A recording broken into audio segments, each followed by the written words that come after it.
मी तुम्हाला सांगितलं होतं की तुम्हाला पुढच्या व्हिडिओमध्ये कळेल मी काय सांगणार आहे किंवा कशाविषयी आपण गप्पा करणार आहोत.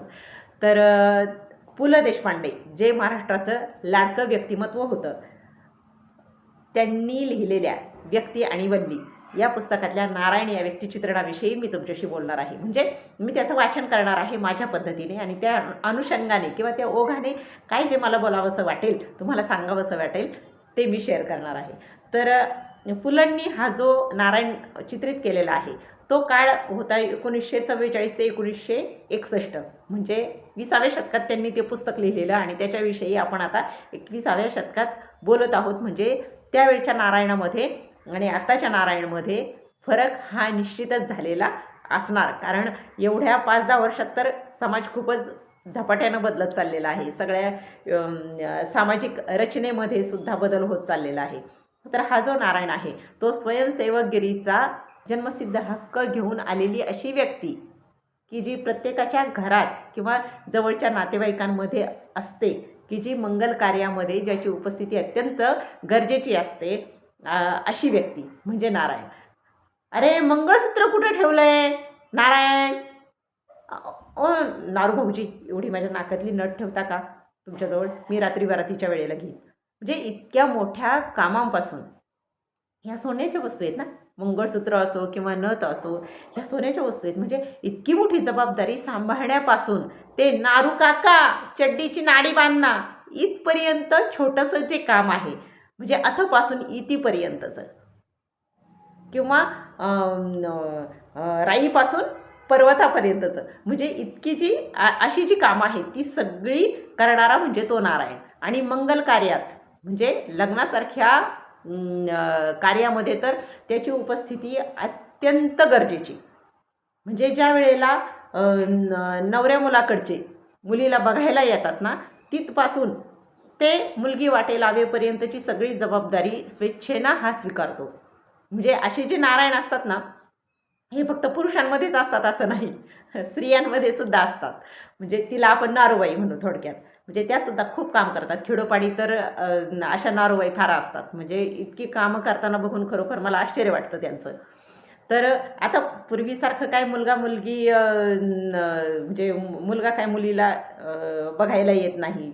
म्हणजे अगोदर मुलगा मुलगी एकमेकांना भेटतात आणि खरंच ती समाजात तो झालेला बदल अत्यंत स्वीकारार्ह आहे. म्हणजे सगळ्यांच्याच दृष्टीने, माझ्या दृष्टीनं तो आधीपासून होता आणि तो आजही आहे. तर त्यांनी जे वर्णन केलं आहे पुलंनी, तर ते असं की ज्या वेळेला मुलगा बघायला येतो ना मुलीला, त्यावेळेला मुलगा, त्याचे आईवडील, त्याचे जे काका की जे एरवी कधीच नसतात, पण अशा वेळेला मुलगी बघायला गेलो होतो हा मान घ्यायला ते उपस्थित असतात.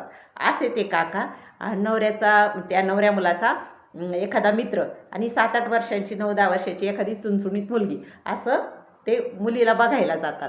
आणि मग ते वातावरण त्यांनी असं निर्माण केलं आहे की असं लिहिलं आहे की त्या मुलीच्या घरी आल्यानंतर मुलाचे वडील आणि मुलीचे वडील ते गप्पा करत बसलेले असतात आणि मुलीची आई आणि मुलाची आई म्हणजे भावी विहिणी त्या एकमेकांशी गप्पा करतात. आणि गप्पा करताना त्यांच्या गप्पा अशा की आमचा मुलगा कसा सरळ वळणाचा आहे, मुलाची आई सांगते, आणि मुलीची आई सांगते आमची मुलगी कशी सरळ वळणाची आहे. तर त्यांनी एक वाक्य लिहिलेलं आहे पुलंनी की वळण हे सरळ असूच कसं शकतं. म्हणजे आपण एवढं बारकाईनं विचार कधीच करत नाही की वळण सरळ कसं असू शकतं. त्यांनी एक वाक्य लिहिलेलं आहे तिथे की भूमितीला देखील बुचकळ्यात ढकलणारी वळण ह्या शब्दाची ही आडवळणी व्याख्या आहे. हे वाक्य मला फार आवडलं, तुम्हाला देखील आवडलं असेल. आणि मग त्यांनी त्या 7-8 वर्षाची जी चुणचुणीत मुलगी आहे, जी त्या पाहुण्यांमध्ये आलेली असते मुलीला बघायला, तर तिचं वर्णन त्यांनी असं केलं आहे की ती मुलगी म्हणजे कुठंतरी कपाट उघडणार, त्याच्यातलं एखादं पुस्तक काढणार आणि वाचतच काय बसणार. आणि सगळे मग कसं, ते आता लहान असल्यानंतर अशा लहान लेकराचं सगळेच कौतुक करतात ना, मग ती मुलगी ऐकून घेते ते कौतुक. अगं बाई, हिला फारच वाचनाची आवड दिसते. आणि ती मुलगी मग ती कौतुक ऐकून घेते. पुस्तकात डोकं खुपसून बसते आणि जणू काय मला काहीच ऐकायला येत नाही, पण ती ऐकून घेते ते कौतुक, कारण लहान असताना ते आवडतंच ना. म्हणजे आपण जेवढे हुशार असतो किंवा गुणी असतो तेवढं त्याच्यापेक्षा आपण जास्त हुशार किंवा जास्त गुणी आहोत असं आपण लहानपणी प्रत्येकाचा अनुभव असेल तो, म्हणजे माझ्या बाबतीतला आहे. दुसरीकडे गेल्यानंतर आपण ते जास्त कौतुक करून घेतो आणि आपल्याला ते आवडतं, लहानपणी आवडतं ते.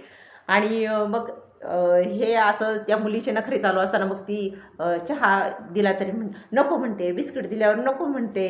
आणि त्या पोरीचं मग जास्तच कौतुक होत असतं. मग अशा वेळेला त्या ज्या नवऱ्या मुलीची आई आहे तिच्या डोक्यात असा विचार होतो, काय कार्टी आहे ते ठेवून द्यावी ना.